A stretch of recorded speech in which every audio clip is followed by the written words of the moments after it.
Hello everyone, आप लोगों का स्वागत है इस यूट्यूब चैनल पे। आज हम मैं हूँ रुपेश कुमार और आपको दोस्त और एजुकेटर। आज हम जो टॉपिक पर डिस्कशन करने वाले हैं वो है कंपाउंड्स ऑफ ज़ीनॉन। इससे पहले मैंने 2 वीडियो लेक्चर इस पे अपलोड कर चुका हूँ कंपाउंड्स ऑफ ज़ीनॉन पे, जिसमें मैंने फ्लोराइड्स और ऑक्साइड्स को एक्सप्लेन कर दिया हूँ। तो आप उस दोनों वीडियो लेक्चर को भी ज़रूर देखें। उससे पहले मैंने इंट्रोडक्शन पार्ट इसका किया हूँ और केमिकल फिजिकल प्रॉपर्टीज़ भी मैंने अपलोड कर दिया है। ठीक है, तो आप पूरा वीडियो लेक्चर को एक बार ज़रूर देखें, जिससे आपको इस टॉपिक से रिलेटेड, इस यूनिट से रिलेटेड कोई भी डाउट नहीं रहेगा। ठीक है, तो देख लेते हैं पहले हम इसमें ऑक्सीफ्लोराइड्स में इसमें कौन कौन से देखने वाले हैं। तो हम देखेंगे xenon OF2, xenon OF4, xenon O2F2 के बारे में देखेंगे, ज़ीनॉन O3F2 के बारे में देखेंगे और ज़ीनॉन O2F4 के बारे में देखेंगे। कि करके हम सभी को डील करेंगे, किस फॉर्म में करेंगे, उसका ऑक्सीडेशन नंबर हम जानेंगे, देन उसका प्रिपरेशन देखेंगे, बनाने की विधियां देखेंगे, प्रॉपर्टीज़ देखेंगे, हाइब्रिडाइजेशन देखेंगे, साथ में स्ट्रक्चर और शेप देखेंगे, और एक डी पाई पी पाई बॉन्डिंग होता है, क्या होता है ये भी हम समझेंगे, और कितने D pi bonding P pi bonding होता है ये भी हम देखेंगे। इसमें डिटेल में हम समझेंगे इसमें कितने लोन पेयर हैं, एक एक करके हम पूरा समझेंगे। ठीक है, यहाँ तक हो गया। हम चलते हैं अपना पहला जो है ज़ीनॉन OF2 पे। ठीक है, ज़ीनॉन OF2 पे इसका अगर ऑक्सीडेशन नंबर बोलें क्या होगा तो देख सकते हो ज़ीनॉन OF2, ज़ीनॉन का हमें निकालना है। फ्लोरीन ऑक्सीजन कितने, 1 ऑक्सीजन है। ऑक्सीजन पे चार्जेस कितना होता है, -2। जब ये बॉन्ड बनाता है तो 2 इलेक्ट्रॉन क्या करता है, गेन करता है, लेता है। ठीक है, +2। फ्लोरीन पे कितने चार्जेस होते हैं, -1, तो 2 फ्लोरीन है तो 0, तो x -2 ये हो गया 4। टोटल कितना आ गया ज़ीनॉन का, +4 ऑक्सीडेशन नंबर आ गया। ये हो गया ऑक्सीडेशन नंबर। अगर इसका प्रिपरेशन का हम देखें, ज़्यादा आपको याद नहीं रखना है। ज़ीनॉन F4 में हाइड्रोलिसिस करा देते हैं तो ज़ीनॉन OF2 प्रिपेयर हो जाता है और HF बनता है। बस टेम्परेचर क्या होना चाहिए, माइनस होना चाहिए, टेम्परेचर बहुत कम होना चाहिए। प्रॉपर्टीज़ क्या है इसका, हाईली अनस्टेबल होता है। इतना ही आपको याद रखना है, इससे ज़्यादा क्वेश्चन आपसे नहीं पूछे जाएंगे। आपसे इस टॉपिक से रिलेटेड क्वेश्चन पूछे जाते हैं तो स्ट्रक्चर, हाइब्रिडाइजेशन से रिलेटेड क्वेश्चन पूछे जाएंगे। ठीक है, अब देख लेते हैं इसका हाइब्रिडाइजेशन। देखो, हाइब्रिडाइजेशन निकालने का एक शॉर्ट फार्मूला है, valence electron of central atom. यहाँ पर ज़ीनॉन OF2 में सेंट्रल एटम क्या है, ज़ीनॉन है। और कितना होता है ज़ीनॉन का वैलेंस इलेक्ट्रॉन में, 5s2 और 5p6। कितना इलेक्ट्रॉन है, 8 इलेक्ट्रॉन है वैलेंस सेल में। तो valence electron of central atom plus number of monovalent atoms, जो सिंगल इलेक्ट्रॉन गेन करता है या फिर सिंगल इलेक्ट्रॉन देता है। जैसे सोडियम क्या है, 1 इलेक्ट्रॉन देने वाला है तो इसको भी हम मोनोवेलेंट बोलेंगे। फ्लोरीन भी क्या करता है, 1 इलेक्ट्रॉन गेन करता है तो इसको भी हम मोनोवेलेंट बोलेंगे। बट ऑक्सीजन क्या करता है, 2 इलेक्ट्रॉन वो गेन करता है, वो ऑक्सीजन 2- बनाता है तो इसको हम डाईवेलेंट बोलेंगे। ठीक है, तो यहाँ पे क्या बोला है, नंबर ऑफ मोनोवेलेंट। तो कितने हैं हमारे पास, 2 ही हैं ज़ीनॉन। देखो अब यहाँ पे जो है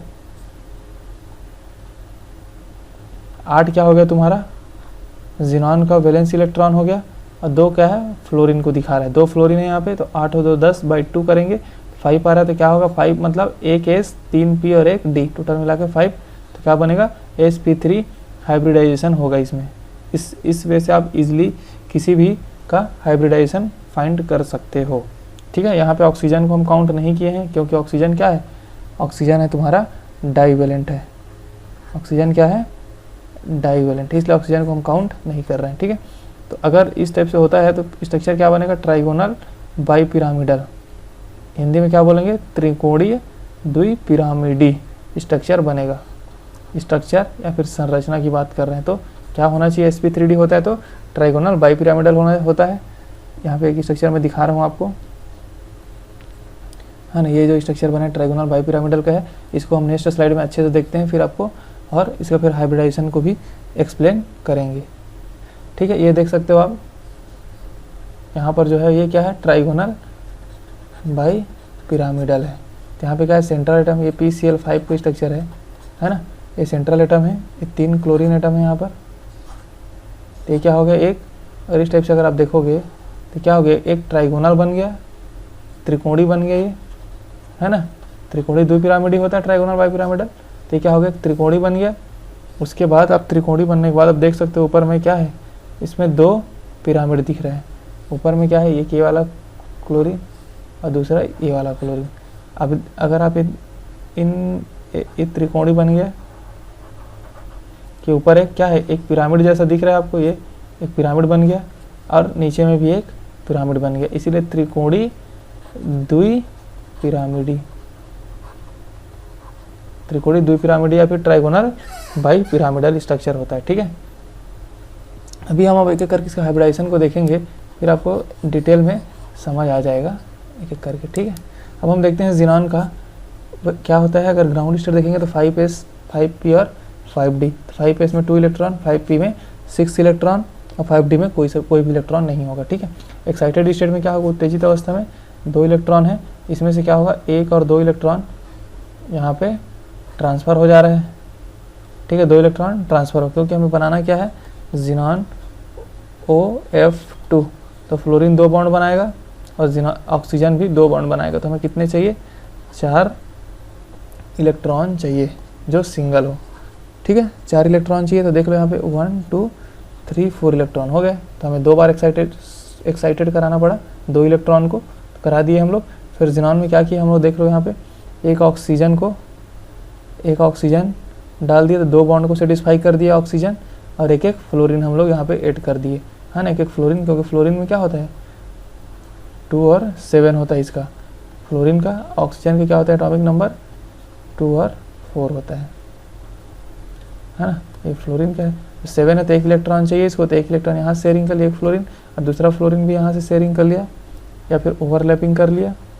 ओवरलैपिंग टर्म यूज़ करते हैं हम लोग, आप आंसर राइटिंग में लिखने के टाइम क्या लिखोगे, ओवरलैपिंग या फिर अतिव्यापन वर्ड यूज़ करोगे। ठीक है, ऑक्सीजन है, ऑक्सीजन 2 बॉन्ड बनाएगा, एक क्या बॉन्ड बनाएगा, एक पाई बॉन्ड और दूसरा सिग्मा बॉन्ड। तो अब हम देखते हैं हाइब्रिडाइजेशन क्या होगा इसका। हाइब्रिडाइजेशन क्या होगा, पाई बॉन्ड पार्टिसिपेट नहीं करता हाइब्रिडाइजेशन में, जिसको हम काउंट नहीं करेंगे, तो हमारा हाइब्रिडाइजेशन यहाँ से लेकर के यहाँ तक होगा। ठीक है, तो क्या बनेगा, एक sp और 3 एक d, sp3d, जो हमने पहले स्लाइड में भी देखा था sp3d हाइब्रिडाइजेशन हो रहा था इसमें, तो ये समझ में आ गया होगा। sp3d होगा तो क्या बनना चाहिए था, ट्राइगोनल बाइपिरामिडल बनना चाहिए था। बट इसमें होता क्या है, आप देख रहे हो यहाँ पे लिखते हैं लोन पेयर। देखो ये वाला एक बॉन्ड बनाने में पार्टिसिपेट नहीं किया है और ये वाला भी बॉन्ड बनाने में पार्टिसिपेट नहीं किया। ये क्या है, एक इलेक्ट्रॉन युग्म रखा हुआ है, यही क्या है हमारा लोन पेयर है। तो 2 लोन पेयर है। बॉन्ड पेयर कितने हैं,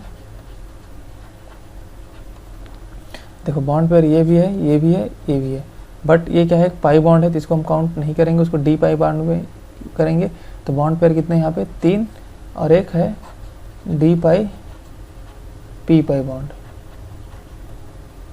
इसको मैं अलग से बता दिया हूँ डी पाई पी पाई बॉन्ड, क्योंकि यहाँ पे देखो ये डी ऑर्बिटल है, 5d है किसका, ज़ीनॉन का, है ना, डी पाई पी पाई, तो ज़ीनॉन का डी ऑर्बिटल है और ऑक्सीजन का पी ऑर्बिटल आपस में क्या किए हैं, ओवरलैप किए हैं, तब जाके क्या बना है डी पाई पी पाई बॉन्ड। तो कितने डी पाई पी पाई बॉन्ड है यहाँ पर, तो देख रहे हो आप लोग एक ही है ना, एक ही पाई बॉन्ड बना है, तो एक है डी पाई पी पाई बॉन्ड। तो ये आपका हो गया समरी फॉर्म में। ये सब को आप क्या करोगे, अपने आंसर राइटिंग में पूरा लिखोगे तो आपको फुल मार्क्स मिल जाएगा। ठीक है, यहाँ पे एक पॉइंट और याद है, पाई बॉन्ड को हम काउंट नहीं करते हैं किसमें, हाइब्रिडाइजेशन में, मैंने आपको बता दिया नहीं करते हैं इसको। तो sp3d हो गया यहाँ तक। अब हम देख लेते हैं अगर sp3d है तो स्ट्रक्चर कैसा होना चाहिए था, ऐसा होना चाहिए था, स्ट्रक्चर होना चाहिए था ऐसा PCl5 जैसे, बट होता क्या है यहाँ पे 2 लोन पेयर है। देखो यहाँ पे 1 लोन पेयर और 2 लोन पेयर, ये जो 2 लोन पेयर है आपका, है ना,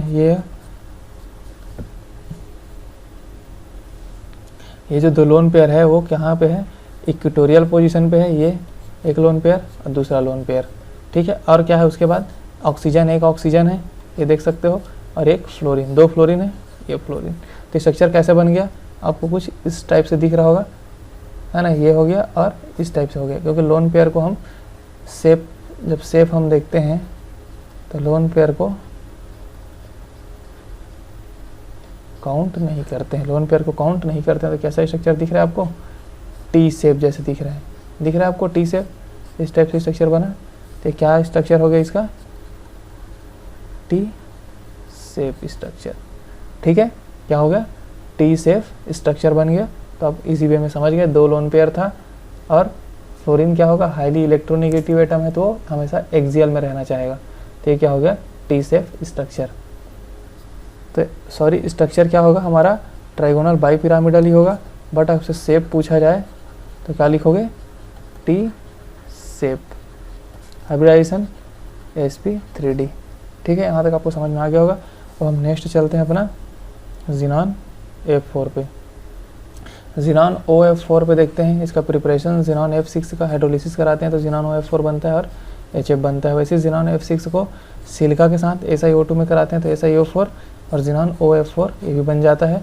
प्रॉपर्टीज़ देख लेते हैं। ज़ीनॉन OF4 को हाइड्रोजिनेशन कराते हैं, हाइड्रोजन के प्रेजेंस, तो क्या बनता है, ज़ीनॉन और वाटर HF बन जाता है। ज़ीनॉन OF4 को अगर सिलिका के साथ फिर से रिएक्शंस कराते हैं तो SiO4 और ज़ीनॉन O3 बन जाते हैं। इसके बारे में मैंने वीडियो लेक्चर पहले, प्रीवियस वीडियो लेक्चर में मैंने एक्सप्लेन किया हूँ, स्ट्रक्चर के बारे में बताया हूँ हाइब्रिडाइजेशन, तो आप उसको देख सकते हो। इसका ऑक्सीडेशन नंबर देख लेते हैं ज़ीनॉन OF4 का। तो ज़ीनॉन +1 ऑक्सीजन है, उस पर कितना होता है, -2।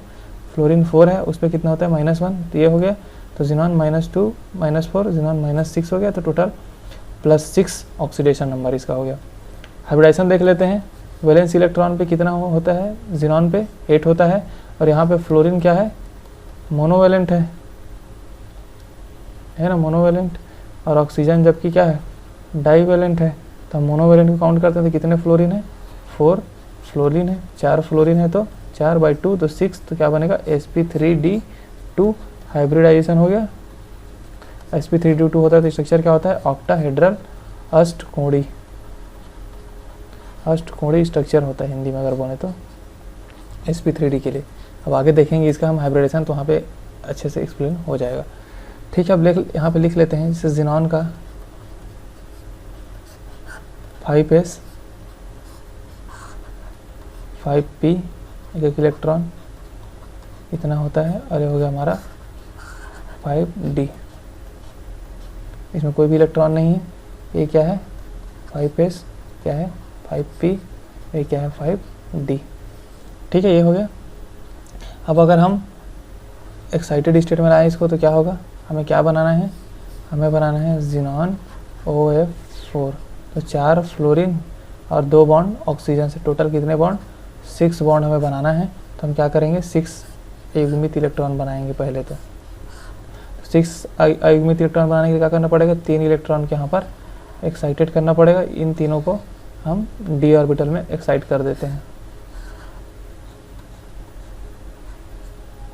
एक इलेक्ट्रॉन यहाँ पे आ गया डी में, पी में भी एक इलेक्ट्रॉन है, एस में अभी भी 2 इलेक्ट्रॉन है जो पार्टिसिपेट नहीं किया है। ठीक है, अब हम यहाँ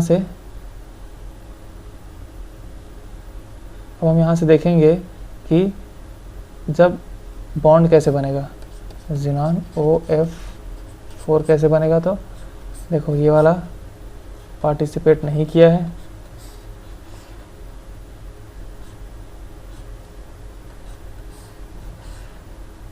2 3 4 और 5। ठीक है, ये वाला पार्टिसिपेट नहीं किया है, जबकि इसमें एक इलेक्ट्रॉन था, है ना। अब हमें क्या करना पड़ेगा, एक तो ऑक्सीजन है हमारे पास, तो कितना फ्लोरीन हमारे पास, सबसे पहले फ्लोरीन देख लेते हैं। 4 फ्लोरीन है, तो एक फ्लोरीन यहाँ पे आगे एक इलेक्ट्रॉन शेयरिंग कर लिया, ओवरलैपिंग कर लिया, एक इसके साथ कर लिया, एक इसके साथ कर लिया, 3 हो गए, और एक इसके साथ कर लिया, 4 हो गए। बचा कितना, एक ऑक्सीजन जो 2 बॉन्ड को सेटिस्फाई कर रहा है। ठीक है, 2 बॉन्ड को सेटिस्फाई कर रहा है। तो ये सब क्या बना रहा है, सिग्मा बॉन्ड, ये भी सिग्मा बॉन्ड, ये भी सिग्मा बॉन्ड, ये भी सिग्मा बॉन्ड, बट यहाँ पे एक पाई बॉन्ड बनेगा और दूसरा सिग्मा बॉन्ड बनेगा। ठीक है, तो मैंने पता है पाई बॉन्ड हाइब्रिडाइजेशन में पार्टिसिपेट नहीं करता है। तो हाइब्रिडाइजेशन कहाँ से कहाँ तक होगा, यहाँ से लेकर के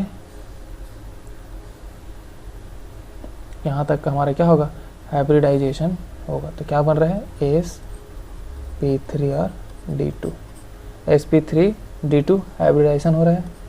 सिग्मा बॉन्ड, कितने सिग्मा बॉन्ड है इसमें, 1 2 3 4 5 सिग्मा बॉन्ड, पाई बॉन्ड कितने हैं, 1 पाई बॉन्ड। अब देखो यहाँ पे लोन पेयर कितने हैं, लोन पेयर भी 1 है, ये वाला, ये हमारा एक लोन पेयर है, ठीक है। अब यहाँ पे डी पाई पी पाई बॉन्डिंग भी कितने हैं, 1। पी ऑर्बिटल किसके हैं, ऑक्सीजन के, और डी ऑर्बिटल किसके हैं, जिनॉन के, ठीक है। तो इतना क्लियर हो गया आपको। अगर sp3d2 होता है तो बनता क्या है, ऑक्टाहेड्रल, जैसे कि मैंने अभी बताया है ना। तो ये देखो, ये वाला जो स्ट्रक्चर है आपको, ये ऑक्टाहेड्रल की स्ट्रक्चर है। जैसे कि होता कौन सा है, SF6 जो होता है ऑक्टाहेड्रल स्ट्रक्चर दिखाता है। जैसे कैसे यहाँ पे मान लो एस है, कनेक्टेड है सब चारों से, है ना, और सब क्या है, फ्लोरीन है।